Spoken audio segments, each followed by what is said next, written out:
সকল সংসদ সদস্য আজকে যারা শপথ নিয়েছেন, আজকে যে সরকার গঠিত হয়েছে, বিএনপি চেয়ারম্যান জনাব তারেক রহমানের নেতৃত্বে বাংলাদেশের প্রধানমন্ত্রী হিসেবে তিনি শপথ নিয়েছেন এবং সরকারও গঠিত হয়েছে। আমরা সকলকে আমাদের অভিনন্দন জানাই, আমরা শুভেচ্ছা জানাই। আমরা মনে করি এই সংসদ একটা ছাত্র শ্রমিক জনতার গণঅভ্যুত্থানের দ্বারা তৈরি হয়েছে, দীর্ঘ ফ্যাসিবাদ বিরোধী লড়াই মধ্য দিয়ে তৈরি হয়েছে।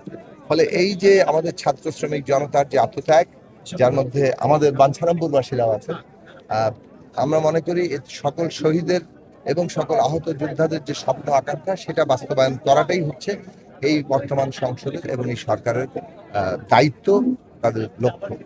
এখানে আমরা আমাদের সর্বোচ্চ আন্তরিকতা দিয়ে কাজ করার চেষ্টা করব, যাতে করে আমরা যে শহীদের রক্তের ঋণে আবদ্ধ সেটা কিছুটা হলেও আমরা তাদের প্রতি মর্যাদা। একটা গণতান্ত্রিক বাংলাদেশ, যে বাংলাদেশে ন্যায্যতা আছে, যে বাংলাদেশে আমাদের দেশের মানুষের অধিকার এবং মর্যাদা আছে, যে মানুষ রাজনৈতিক দিক থেকে, আর্থিক দিক থেকে, অর্থনৈতিক দিক থেকে, সাংস্কৃতিক দিক থেকে, সব দিক থেকে সে তার সম্মান এবং মর্যাদা এবং অধিকার নিয়ে এই দেশে বসবাস করতে পারে।